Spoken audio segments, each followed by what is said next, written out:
This episode is sponsored by Agent CRM. If you're in sales and tired of paying 3, 4, or 5 different companies for your email, CRM, funnels, phone, follow-up automation, check out Agent CRM. It's an all-in-one tool that combines all that you need to reach out, nurture, and close your clients.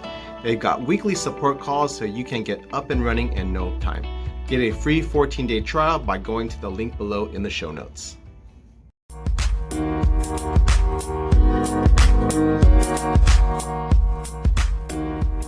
Hi, everyone. This is Dan Nguyen with the Intentional Entrepreneur Podcast. I have a very special guest with me today.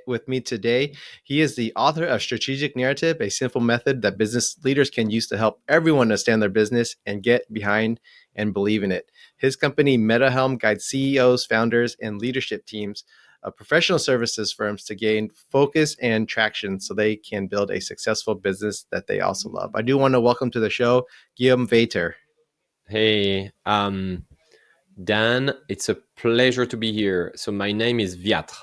Oh, sorry. I even asked you right before, and I think my mind was going a mile a minute. So thank you. I know. It's not a very common name and spelling, but it's easier than it's spelled.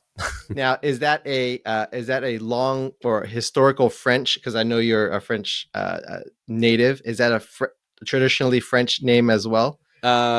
No, it is a Polish name. Eastern European. Eastern European. Okay. Yeah, it's not. But my first name is French.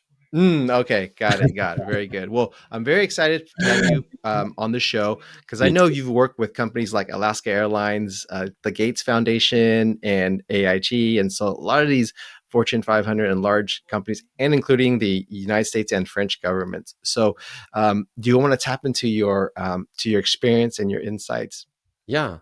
Excuse me. Yeah. No worries. These large company names are part of my background as a strategy consultant. I've been doing this work for over 25 years now. And the company that I run, MetaHelm, specializes in something that is kind of cutting edge. It's called narrative power. I define narrative power as the leadership ability to defy the normal when the normal is wrong. So it's a change management approach. And it's a change management approach that can apply to 4 big areas of our businesses in professional services. The first one is leadership. It's us. It's how we connect with our business, how we are, how intentional we are, how authentic we are, how we organize our days, how we connect with our family, our surrounding. The second area is marketing.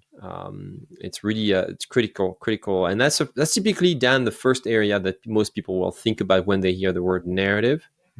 There's been so much buzz around storytelling and business storytelling. They think about this. It's one of the areas, and what narrative power does in marketing is that it really helps connect your business with its true relevance in the marketplace. So I see marketing as a way to help your business find its calling. It's a very different way to look at marketing. A lot of people think about marketing as a way to attract more clients and fuel their pipelines. I don't believe in that. I believe in the more authentic and deep approach to marketing. The third area is purposeful teaming. How do you organize teams that are aligned, that are cohesive, because they believe in the same thing? And the fourth area is selling. How do you maintain your position as an expert? So many professionals don't pay attention to all the little behaviors and words they use all day long, and that make them come across as a vendor that people want to get for the cheapest price. And I help them change that narrative. That's what I do, and that's what I believe in. So, you did mention narrative power. Yeah. Can you dive a little bit more about exactly what that is and how that can benefit service firms or businesses in general? Yeah, that's a great question. When we build a business, we build it with assumptions, right? And typically these assumptions are things that we've heard from other people. And when these become formed, if you will, they form through a system, typically a system of stories we've heard. And then we want to tell the story about our businesses when we have sales calls, when we when we grow, when we expand, when we bring on people. And if we do this with the wrong stories, that's when things go wrong. There are studies that show that because of those wrong stories, the wrong messages, large companies are very misaligned. In companies of about 1,000 people on average, this is not a very large company, but just to round it up to an easy to remember number, 1,000 people, only 10% of people are aligned. 10% of people will tell you, yeah, I know where this company is going on average, right? So that's for a large company, but also for even for a solopreneur, it can be quite confusing to have to make decisions around what is it that you need to focus on. So when you build when you build the connections between the story, when you learn what to pay attention to, when you learn how to rewire your brain, when you learn how to explain to people why you do this work, why you started the company, even in the origin story, well, all of a sudden things become a lot more easy and decisions are made faster with less mistakes. Sales are easier because they take less time, not because it's easier to sell per se, but sales is an art.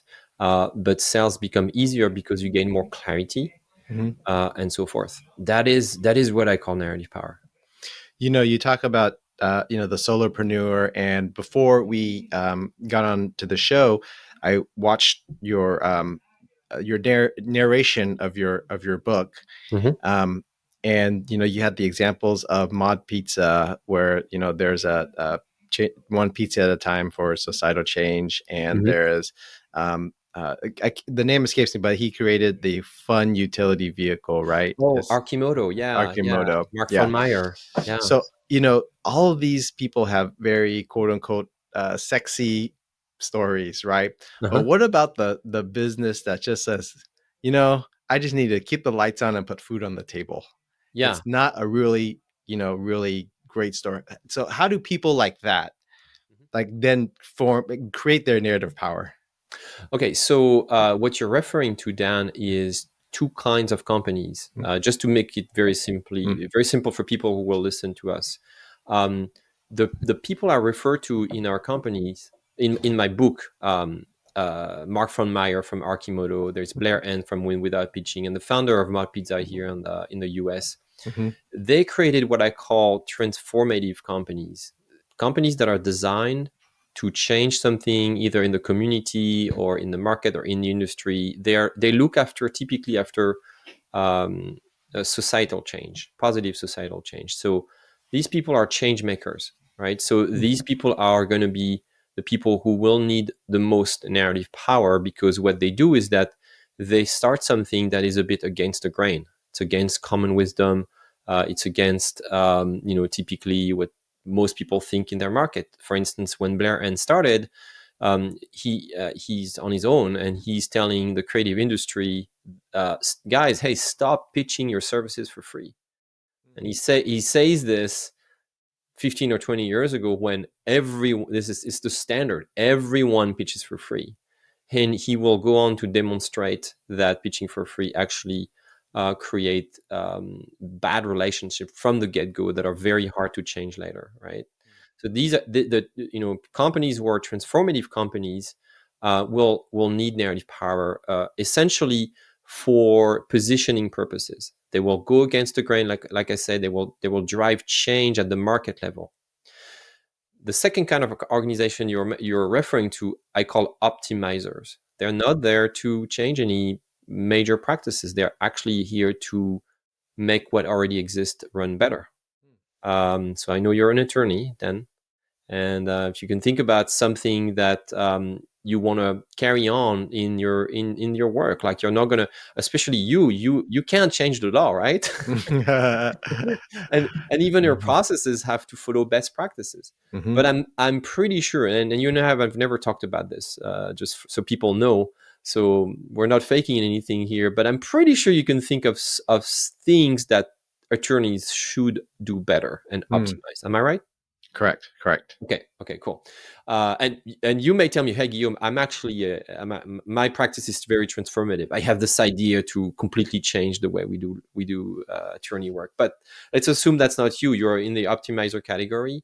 Well, you will need narrative power still to change the way you work, because you'll be trained a certain way. The kind of narrative power that you will use is probably more internal to your company, internal to yourself. Very often time, and I just published an article about this. How do we balance work and life as a solopreneur? Is a narrative that can be toxic. We think about taking time off as a reward because we deserve it. And so what this narrative does is that we'll work super hard. We'll work to death. Mhm. We'll work until we're Right. exhausted, right? Right. And that may be something you want to optimize and change, to start thinking as work as a prerequisite, something that you do before you actually work hard, right? So that's where narrative power can come into play, is to optimize the way you work. Right. Right. So, I think one of the things you uh, uh, discuss also is like how to differentiate yourself in the marketplace, right? Mm-hmm. And I think at the end of the day, the maybe the result is a commodity, right? So like for our services, we're law firm attorney, right? The way we approach certain matters and issues may be different, Mm-hmm. but at the end of the day, it's a success we achieve for a successful result for our clients. Yeah. Yeah. Like someone shopping Amazon, right? It's like, hey, at the end of the day, I just want, this iPhone to be delivered to my door, Mm-hmm. right? How does, with the kind of, with those things in mind, how does a business kind of differentiate themselves from a sea of competitors? Yeah. So I like to think about a narrative as an opportunity to shape your perspective, your own view on the work that you do. And a perspective is a very powerful tool. There's a difference between the word story and narrative. A story is a recount of events. It has a beginning, a middle, and an end. But when I use the word narrative, I use it in the sense of a viewpoint, right? It's an argument, if you will. And I could again, I'm going to do a second assumption here in this conversation. I'm ready to bet that you have things you might disagree with some of your colleagues in your, things that you don't do the same way. So developing a perspective that is your own, that is authentic and valuable to your client, is the best way to disagree with your colleague. Sometimes it could be very slight things, very small details that actually at the end of the day uh, get your clients to a much greater outcome. Maybe the way you start a case, or maybe the way you ask questions, or the way you frame certain issues, and so on.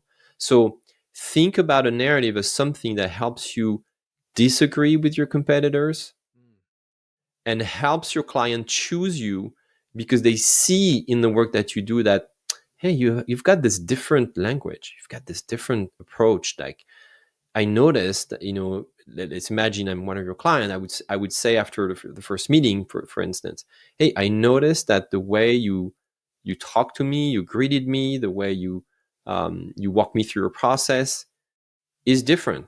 It is, and I'm not going to find that anywhere else. Now, the thing that most professionals forget to do, because most of the time they say, oh yeah, I've got all those things, this is how I differentiate, and so on. But we forget to tell the market that we do those things differently. We forget to communicate about it. And we forget to also formalize and crystallize these. So there is a very practical tip that I want to give people who are interested in forging a stronger signature argument for their practice, is to just write it down. It's very simple. And put it on your website or at the entrance of your office, if you have an office where people come and meet with you. Hand them a one sheet that specifies the 5 to 10 things that you see differently and that should be different in your opinion as far as your practice is concerned. Some people will say, well, it sounds like a manifesto or your 10 core principles or your Bible or whatever you want to call it, that feels like the rules that you go with. And that's a very powerful way to be very intentional as an entrepreneur. So, we're on this topic of crafting a narrative. What are some of the elements, or how do you structure or build a great narrative? So, like I said earlier, Mm, there are four mm, areas: leadership, mm, marketing, operations, and sales. And within those four areas, there are four key stories that people should start looking at. The first one is your origin story. It's sometimes, and most of the time, it's buried in our mind. We don't pay attention to it mm, because what? We've lived it. So why would we need to say that to people? It's important to explore it because it fades away. It becomes more, uh, yeah, it's becoming invisible in our minds and heart. But I have an origin story about why I do the work that I do, and and I unearthed it a few years ago because I forgot about it. I, I don't. I'm not kidding, Dan. I had total amnesia. mhm, Like, why do I even do this work? After all those years. And so someone helped me, dig it out. And for me, it stems from the fact that um, I was doing I was doing things differently. I was kind of the black sheep in all the consulting firms I used to be hired at a long time ago. So that's the first story. The second story relates to what I called your holistic business vision. If you ask any business, most business, or we're going to say any business leaders what their vision for their business is, they'll tell you all day long about their business, but not their vision for the environment that the business is in. Like, what's the market like? Where should we go? What's going to be the impact of your business, on the environment and stuff like that? So that's called the opportunity story. Like, what opportunity do you see out there that, thanks to your business, people are going to be able to achieve? I'm going to take the example of a financial advisor or financial firms.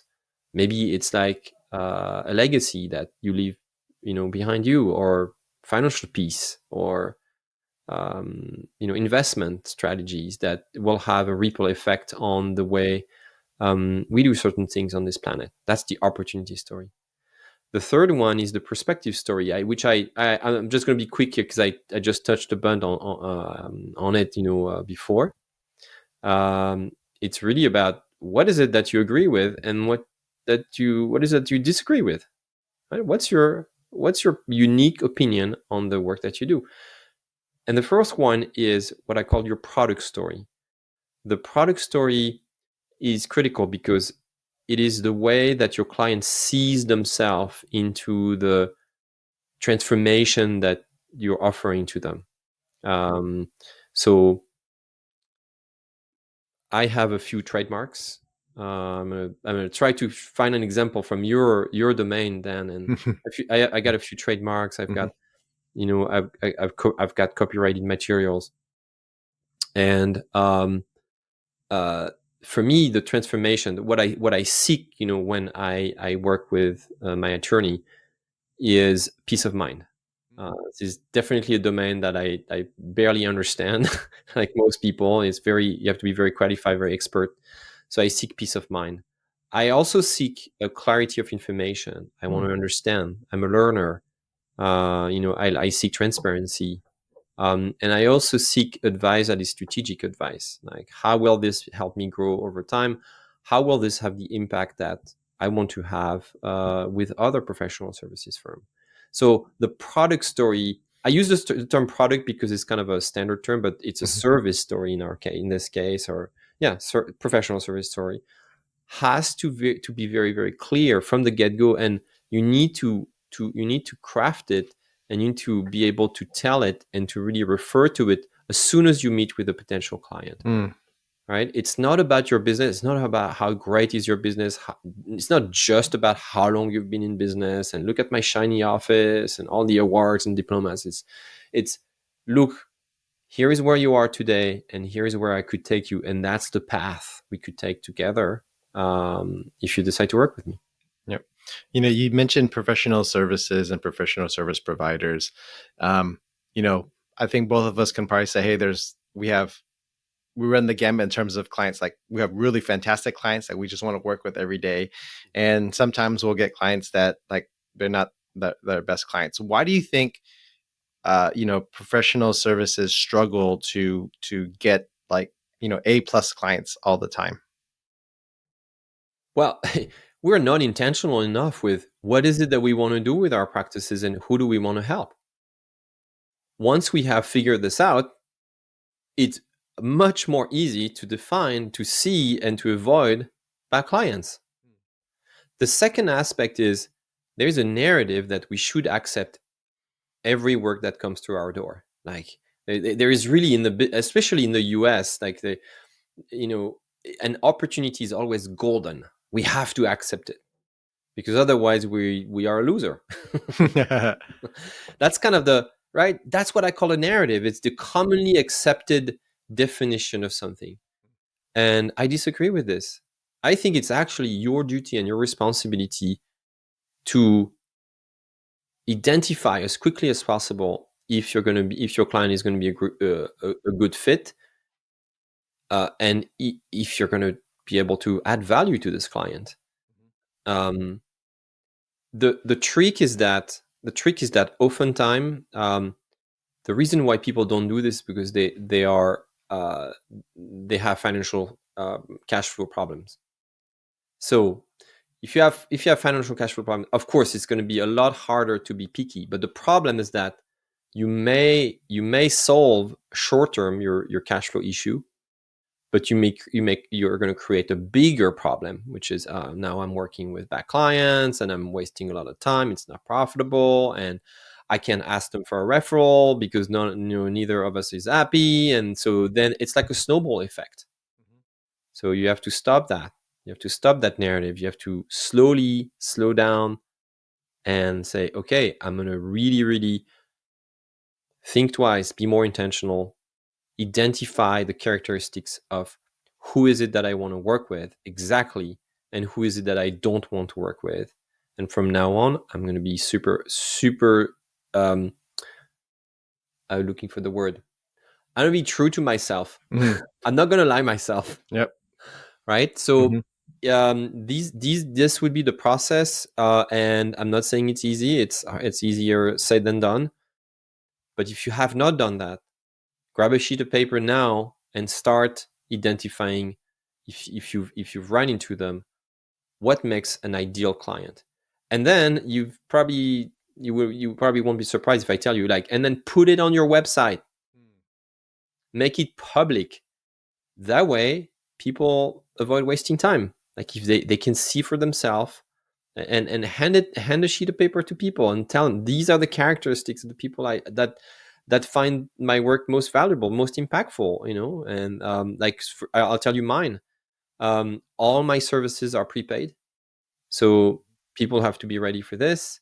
I really pay attention to people showing up on time for my meetings.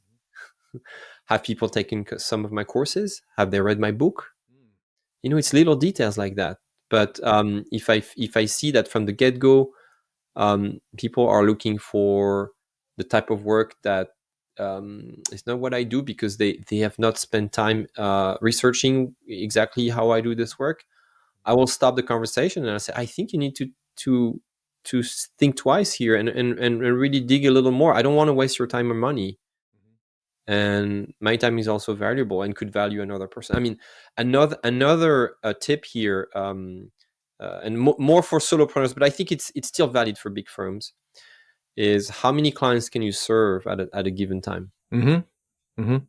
I'll tell you mine. Yeah. I can serve 2 to 3 large consulting clients, about 10 one-on-one coaching clients, and then I'm about to launch a community of maybe 10 to 20 people, and that's it. So if you think about this, it's and let's use the metaphor of an airplane. Maybe have like 2 or 3 first class seats. Yeah. 10 business seats and maybe 20 to 30 economy, right? I want the best passengers in that plane, right? I want the best people. And the reason is I want to enjoy this ride. This is my one lifetime. I believe there are other lives, but we'll assume that I only have one. Yeah. It's my one lifetime. I can probably do this work for another 20, 25 years. And I want people to really, really enjoy this ride as best as possible. I want them to get the most value. So it is critical, so critical that you vet your clients very, very carefully. If you don't have anything like this, I don't know, Dan, do you have something like that? I'm sure you do. Yeah. So I mean, I have books as well, and I was talking to one of my clients, and he kind of coaches me sometimes. Mm-hmm. I asked him, how do I get more, not just more leads, but better leads? He says, what you got to do, and he learned this from Dan Kennedy, he's a kind of huge info marketer. He says what he does. He says, hey, you send him the book, and then you say, hey, you can't talk to me until you've read the book, which is very similar to kind of what It's you even, have. it's even better. Mm-hmm. I should do that. I should enforce this. But I Yeah. notice it. I'm probably more soft. I notice it. But for me, it's like I don't tell people what to do, but I notice it. Mm. Yeah. It's a signal for me. Yeah. Yeah. It's like if they read the book or taken your course, they're going to be more likely a better client. If they 100. haven't done any of those things and you just looked up someone on the internet and say, I want to work with you, Which less likely. right. Which means, Right. Dan, that you need to have a book. Okay.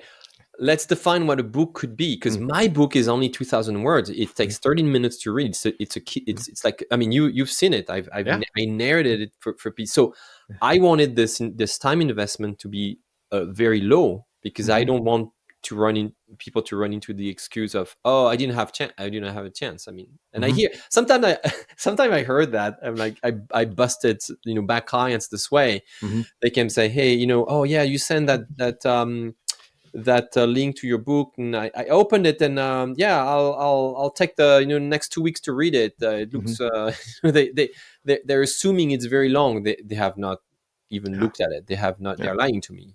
They're not Yeah. even haven't even clicked the link. So I completely agree with Dan Kennedy Mm-hmm. and your practice. It sounds like that's yours. Yeah, Yeah. it's a Yeah. Yeah. I think it's the minimum level of investment that Mm-hmm. a good client should consider. I mean, Yeah. Yeah. And I think overall that particular strategy, I've seen it like, you know, um, if you, the idea is like, if you make it, I don't want to say hard, hard is not really a right word, but if you have them do certain things before talking to you or getting to you, that's your vetting process. And, they're kind of pre-seasoned or kind of flavored, so to speak, before they get to you. I like Right. that narrative. I think it is also true as you work with people. Mm-hmm. Like I'll have some of my clients who try to put the burden of coordinating their team on me. Mm-hmm. Like I'll give you an example. Oh, we've got a team meeting, and at the last minute they reschedule it. Okay, my policy is 24 hours notice. Um, and I go, great. When are you guys available? And the CEO, that happened to me before. The CEO say, well, I'm available that day if other people are available. So they assume that I am going to do the work of going one by one, Yeah. ask everyone, and do the coordination, project manager, admin, whatever the name Yeah. is. And I don't I can definitely charge for this service if they don't Mm-hmm. have this capability. So I say this, I'm like, hey, it sounds like you need coordination services. Do you want me to hire someone?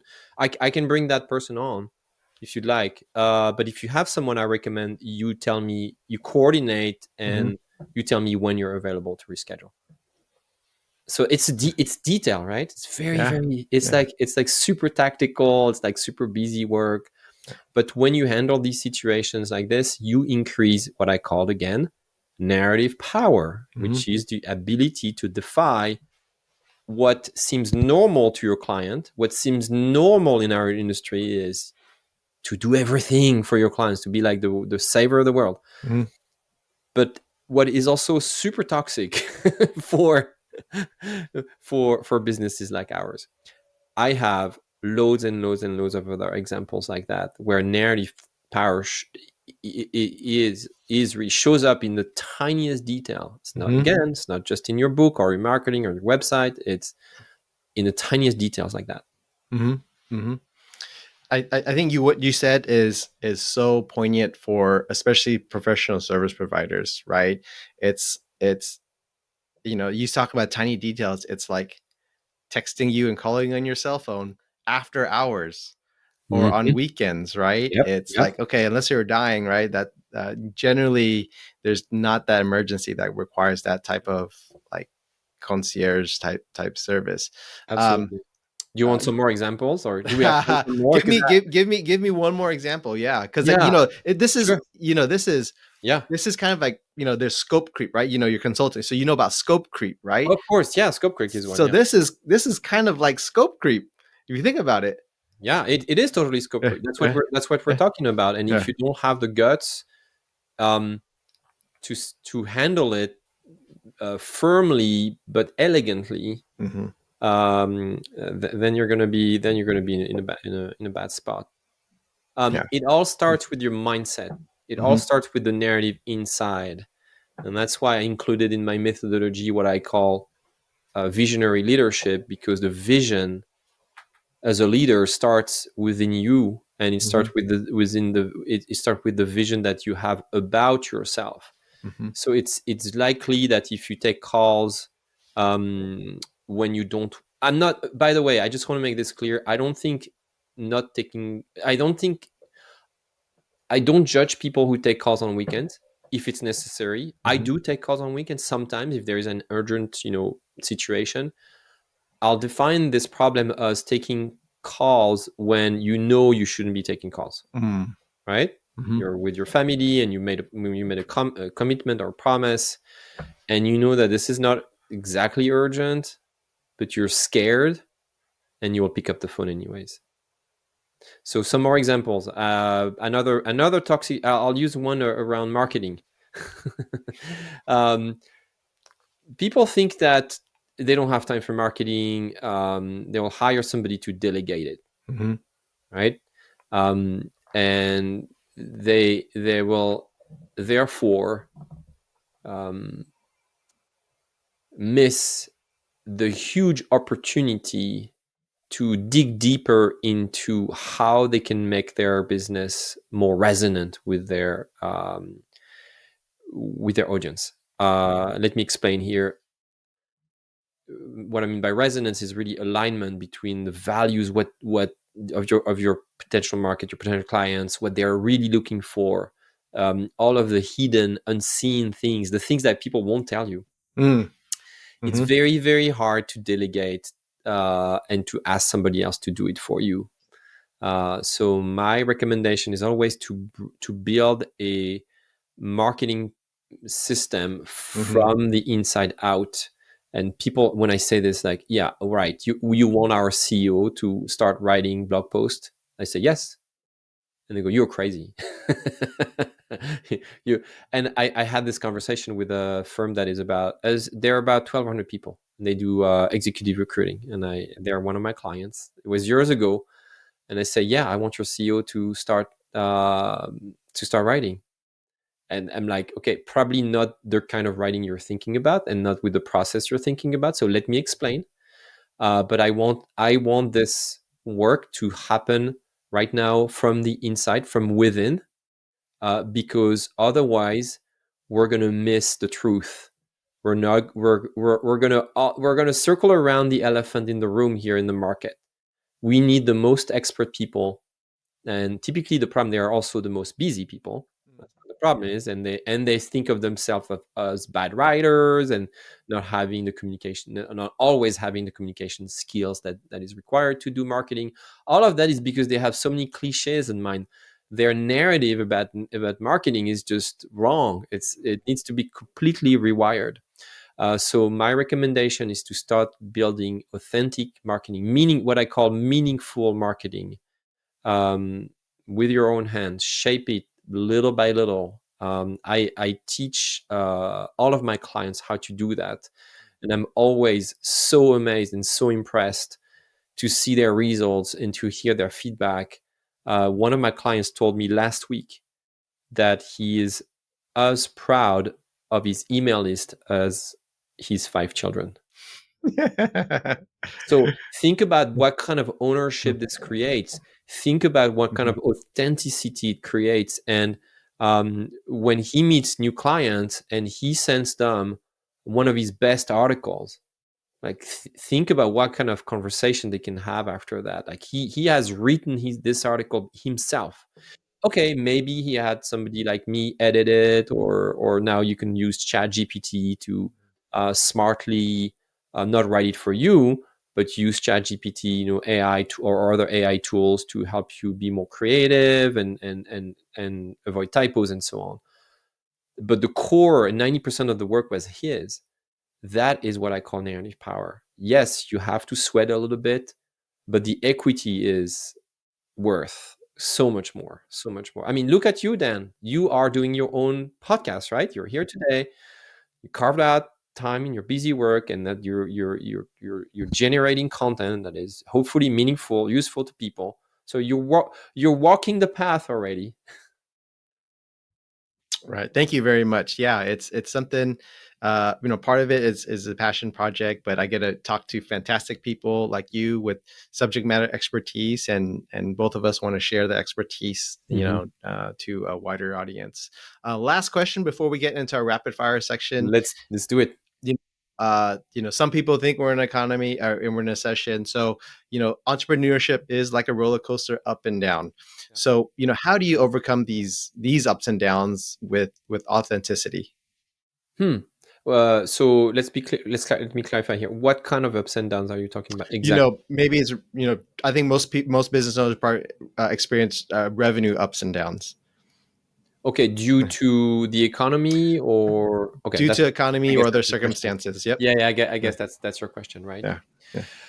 Okay, so I can speak from experience because I have experienced many of these, and especially because I immigrated to the United States in 2008 when my English was not very fluent. I wanted to market myself as a French consultant, and nobody wanted to hire me, right? So I think the first thing you have to remember is money is somewhere. Mm. Money is somewhere. There's always money somewhere. That's my constant. And so I kept that in mind. Even in a recession, in a bad economy, some people have huge cash or huge loads of money for something. Mm-hmm. Mm-hmm. Um, the proof is that in my story, I couldn't do the consulting work that I wanted to do in the summer of 2008 right away. So I did odd jobs. I did other things. I ended up working in retail, and I worked for Coach, the leatherwear company, Mm-hmm. in the suburb of Seattle, in Tacoma. It was Coach's biggest year ever recorded. They made so much money in 2008, 2009 because they knew the money was somewhere, Mm. and they adjusted their prices and their products, and they changed their service model, and it was a record year for Coach. So that taught me, yes, even in America there is money somewhere. Now what you have to do is use your creative skills. You can't wait. You have to roll up your sleeve and say and admit that you got to do some work. So um, when this happens to me, and by the way, this still happens to me. MetaHelm is not a perfect business, and Mm-hmm. I have roller coaster problems too. I'll be very. I want to be transparent with everyone. I've got more and more systems now to smooth it out. I have savings. I have things in place so that I don't have to be worried. But I do feel the ups and downs. Right now I'm totally on the upward trend. Um, but my point was going to be that using my creative skills, I'm like, okay, what is it that I could do to bypass the barriers that I put myself in my own mind? How could I still create value maybe at a different price point, maybe with a Mm, different type of process. In 2000, that's how, by the way, that's how my coaching program was born. mm, I'll tell you, I was experiencing ups and downs, roller coaster, because my business model was essentially with relying on large consulting projects, and I got very lucky, I guess. I was really, really like, you know, doing super well until I hit one of those bumps pretty hard, and I noticed, okay, I have to rethink my model here. And one of my clients kept telling me, Guillaume, you're so good at coaching. One on one is your thing. Like every time I talk to you, I can see it. I've worked with other coaches. And it turns out I used to be a counselor in my, historical early in my mm, career also. So I have coaching, I one on one coaching skills. And I'll say, okay, I'll give this a try. It was the best decision I made. I filled up that program very quickly. In 2 months, it was full, and is almost full today. I always have one or two spots available out of the 10, but because I was resourceful, I was thinking outside the box. And did how was I able to come up with that idea? I didn't come up with the idea. My clients came up with the idea for mm, me.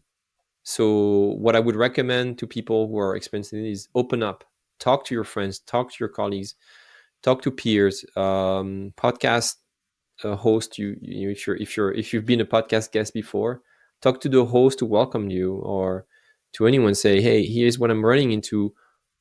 What have you seen me or heard people say that I do very well that I'm not doing enough? mm, Or hey, I've got this idea. I'm about to launch a community service, Dan, and I asked people like, "Is this something that you'd be interested in?" And I got some nods. And I've openly talked about price range with people, what they would find in. So I co-construct those new service, and I launched mm. them um, just with my mouth. You're going to look at me like, what? I don't write any new service offering until I've had conversations with people and I've had a little bit of feedback already. Mhm, Then I put mhm, pen to paper. I don't overinvest. That's a great technique to weather tough times, is to always be launching new ways to help the people that you want to help, new services. And I think that I don't know your field very. I'm not a specialist in. I don't know your field probably well enough. You can push back, but I still feel like attorneys have such an opportunity to innovate in their field. There are so many things they could be doing to innovate. No, you're right on point. There's a small but vocal group of entrepreneurial attorneys out there Yeah, yeah. that recognize. They're usually solo or small firm attorneys because Hmm. they're more agile and they can change the ship direction of the ship much faster. But Yeah, yeah, they emphasize systems, emphasize delegating, they emphasize use of technology and everything that's on the cutting edge of general business. They have those conversations. Hey, so we are here with Guillaume Wiatr with MetaHelm, and we are getting to the rapid fire question section. So let me know if you're ready. I'll give this a try. All right. Here you go. No, no, I'm ready. I'm ready. Okay. All right. So, who do you look up to? My parents. All right. What's the best business book you've ever read? Best business book I've ever read, I still get back to, is actually not a business book. It's a creativity book. It's called Steal Like an Artist by Mm, Austin Kleon. And this book is so honest about how we use ideas and how we relate to creativity that I keep going back to it. Yeah, almost every week. It's here. It's on my desk. I can show it to you. And since this book, he wrote two other books, Show Your Work and Keep Going, mm, and they are just as awesome and powerful. So they're great buys. okay. Thank you for the share. Did you know this book, by the way? I don't know the book, but the name kind of is vaguely familiar, so I may have heard it in passing Yeah. somewhere else. Yeah. What's the best business advice you've ever received? Never split the difference. There is also a book, but I heard the advice before, way, way, way, way before the book. It's kind of my foundational approach to negotiation. I think that compromising is, to me, is it's not the right way to approach negotiation. Mm, mm. It's similar to the money is somewhere. Oh, okay. I feel like in a negotiation, the agreement is somewhere, Mm, but you mm, need to be able to stretch your thinking and go find it collaboratively with the other person. mhm, First of all, you need to assume that you're not going to let go of what you want. mm. Got it. Got it. Um, are you familiar with the term 3 feet from gold? No, tell Okay. me what it is. So the story goes there's a gold there's a miner, he looks for gold Okay. and he buys this plot of land and he buys all the equipment, so he makes a large investment and he digs and finally he gives up and he sells it to the next person, sells the land, sells all the equipment, and that person only has to dig 3 feet until he hits a large gold vein. So, as a business owner, as a coach, as an entrepreneur, how do you know when to pivot in your business, and how do you know when you're just 3 feet from gold? Ha. Well, by definition, no one knows if we're 3 feet from gold, right? Otherwise, we would keep going. But um, I try to use my intuition, and um, ve- a lot of my business is grounded on my spiritual practice. And I recommend that my clients, I talk about spirituality to my clients because I recommend that they consider it, that they also build their own.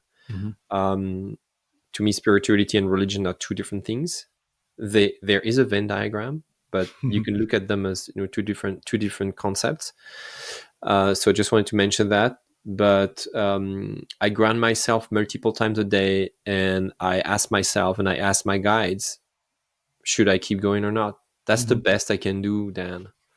And I'm sure I've missed awesome veins of gold. I'm sure I've missed them, but I know I have found others that my guides told me to pursue, and like MetaHelm is one of them. I mean, I've so many times I thought about dropping out, letting go, stopping it, Mhm. but I always got back on the saddle thanks to that spiritual practice, and I am so thankful for that now because it's really a fun business.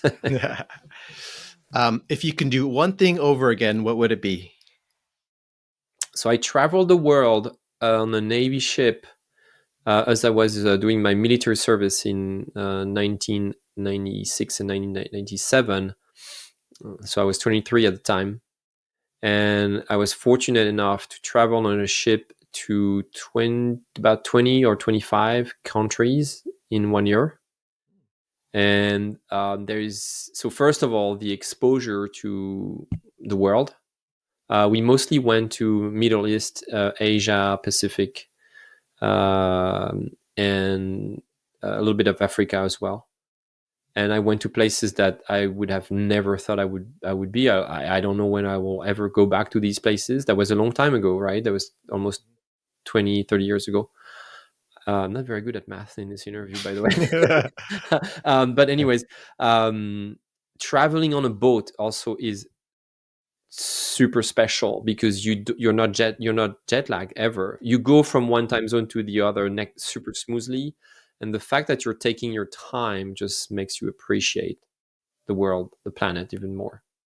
I Okay. would I would redo that anytime. All right. Um, Conversely, Hmm.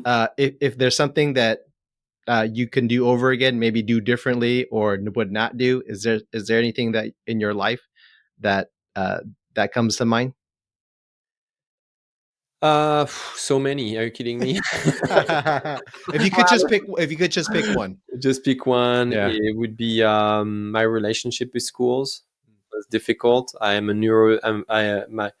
My my therapist says I'm a neuro, how she called me, neurodivergent. Divergent. I Yep. have ADHD and all these Mm-hmm. things that okay, I'm like, okay, if you want, okay, tell me what I need to do. Yeah. And so therefore I was completely undiagnosed, and there was nothing at the time in France where I grew up to help diagnose kids with this and to adapt the education system. Was just one mold for everyone. I wish I had lived in a different place and at a different time. Thank you for sharing. You lose everything except your cell phone, internet connection, and a laptop. How do you rebuild your business in 30 days? Ooh. I call the people I know, I trust, and I love first, and I connect with them. What I call my immediate. Some people say it's your circles of, circle one. There's a concept around this, but I talk to them. That's how I start, and I don't necessarily rebuild the same business Mm, okay, very good. because that business is. Yeah, so that's the first time I hear myself say this. By the way, Mm-hmm. I'll have to think about why I say this, but I'll say very quickly that it's like a business like this is like a hot dish. It needs to be eaten hot. Yeah. It's cold. It's not the same. Yeah. Yeah. I like cold pizza. I'll say that. Yeah. Or but some other Yeah. dish, Yeah. they Yeah. don't. You don't want to Yeah. eat them cold. Like day old, Subway sandwich. Not Yes, as good. not as good. Yeah. So Yeah. my instinct is, the book Who Moved My Cheese. Yeah. Mm-hmm. So I'll be the mini guy who just run away and don't look after the cheese for too long. They just realize the cheese has moved in the labyrinth, and they just go find something else, and they're happy faster than the people who cling on the idea that what used to work has to come back. Mm-hmm. Mm-hmm. I'm a change maker, so that's why I love about change makers. All right. What is the best thing you spent $100 or less on that has changed your personal life or your business life? Um, can I cheat? It's a little bit over 100. All right, I'll make the exception here. Okay, and Uh, I'll buy myself some time with something that is slightly. It's a pair of headphones, noise canceling headphones. all right. I Very had good. no idea how much it would change my life. Oh, I have another one way under. Okay, now you're just so that you can. I can follow your guidelines. Way so it's. I think right now it's $10 a month, and so yeah, that would be 120 a year if you sign up for a year. It's called FocusMate. Hmm. It's an app that helps you generate flow on demand. How about that, Dan? Oh, You want focus to made. Yeah, you want to Yeah. do deep work, be focused, and get shit done. Sign up for FocusMate. You get 5 free sessions a week, I guess. It's very easy. It looks like Zoom. You get on this platform, and you schedule when you want to meet with somebody and just work in silence. Oh, So it that's creates, that's right. very cool. Very cool. How All did I right. how did I sell this? How was my narrative, Dan? No, I used to do the same thing, and with other attorneys, we would just like, hey, we call it write-in. So basically, hey, all right, top of the hour, we're checking in. What are you working on? This one work on. All right, we're gonna check in, back in, set your timer for 1 hour. We're gonna come back in. So very, very similar concept, but Okay. that's very cool. That's very cool. Yeah. All right. Last question is, what's the biggest challenge in your business today? I work too hard. I'm a Mm-hmm. workaholic. That's why I mentioned I have a therapist, and she's helping me with that. And I'm figuring it out slowly but surely. And I really have to go beyond. Yes, what I learned from my family. I come from a family of Mm-hmm. entrepreneurs, and they all work their ass off. And I grew and I was raised with this. So for me, the normal that is toxic normal, I need to change Mm-hmm. by rewiring my own narrative is the narrative around how much in work intensity I need to put in my business. I need to constantly be reminded of this and remind myself, like, every day. That's my problem. Thank you for sharing. Hey, we here with Guillaume from MetaHelm. If our listeners want to learn more about what you do or get in contact with you, what's the best way? MetaHelm.com, MetaHelm.com. You'll find a bunch of free resources there. I'm pretty generous with my content. I publish one new video every day, email twice a week. I have free courses every month. You can take my assessment. I mean, there's a bunch of way to get a hold of me. Don't say you couldn't find me, okay? I'm like on all social media. And I'll put the links in our show notes. yeah, that sounds good. Thank you so much for hanging out with us. It was a fantastic conversation, and hope we talk again soon. It's a great pleasure, Dan. All And right. your podcast is awesome. So thank you for Thank you having me. very much. Thank you for having me.